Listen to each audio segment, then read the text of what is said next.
Hey, what's up, everybody? Lately, I've been getting several people ask me, hey, Jesse, how do I actually read the Bible? And I've also had questions like, what are some good Bible studies out there?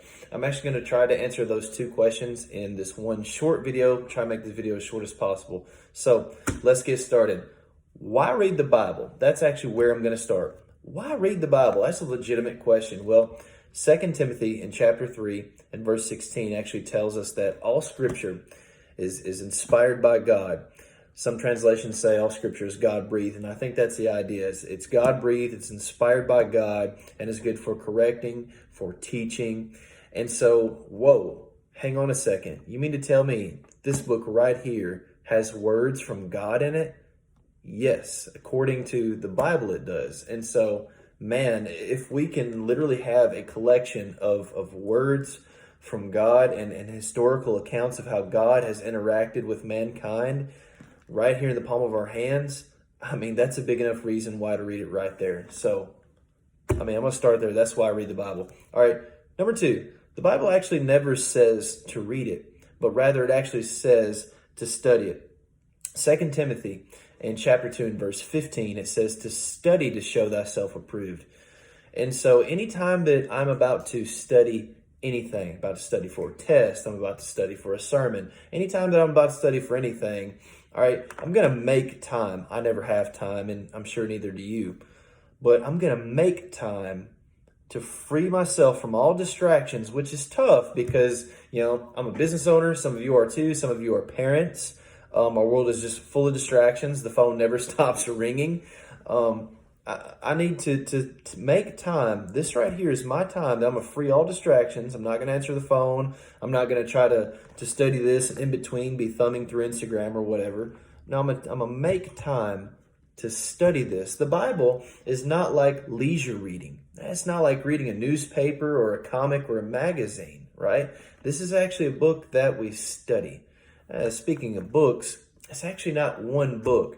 You see, the Bible is a collection of books. It's a collection of accounts. And that's very important to know when you first get into reading the Bible. Because if I were to try to read this as like one consecutive story, I'd probably leave pretty confused. And so it's a collection of books.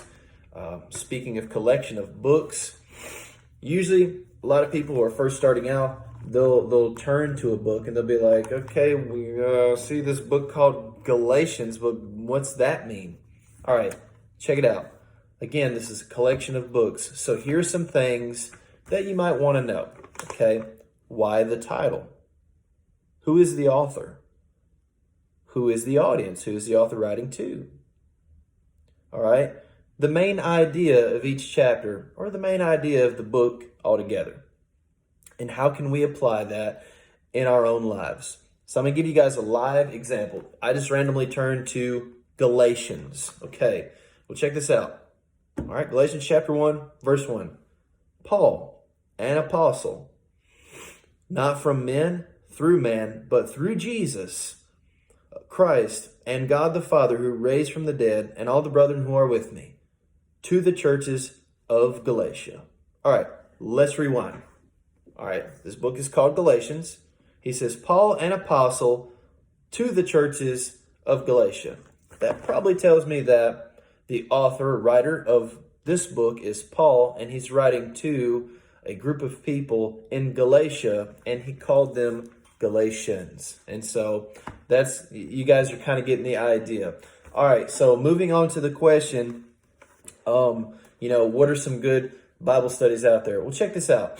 If you get on YouTube, which you're probably watching me on YouTube right now, type in Bible Project. Anytime that I get ready to study a book in the Bible, I usually type in, I'm still going to stay on Galatians. I'm going to type in Galatians chapter 1, Bible Project, enter. And what it's going to do is it's going to show me a video and give me an overview of what I'm about to read. That way I have a better idea and a better understanding of what I'm about to dive into. And it's going to help me process that and be able to retain what I read a whole lot better.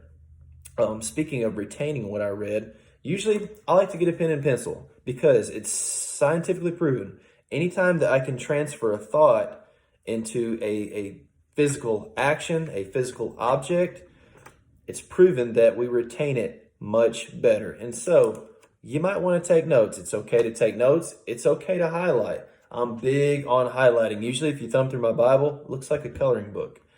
So the Bible Project is very helpful when it comes to giving you an understanding of the overview of the books of the Bible. He reads truth. She reads truth.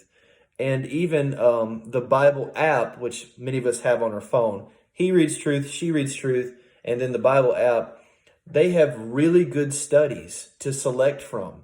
If you want to study, whatever, Old Testament, New Testament, if there's a particular subject that you find interesting, it could definitely help you. All right, guys, listen, I hope you found this to be helpful. If you have any more questions, hey, I'm not Mr. Answers, but I will definitely try my best to help you. And if you found this helpful, share it with somebody else. Not to make me famous, because as we all know, famous people usually have a lot of problems. But instead, we want to make Jesus famous. So share this, maybe to help somebody else if you found it to be helpful. I love y'all. Make time to study the Bible. Peace.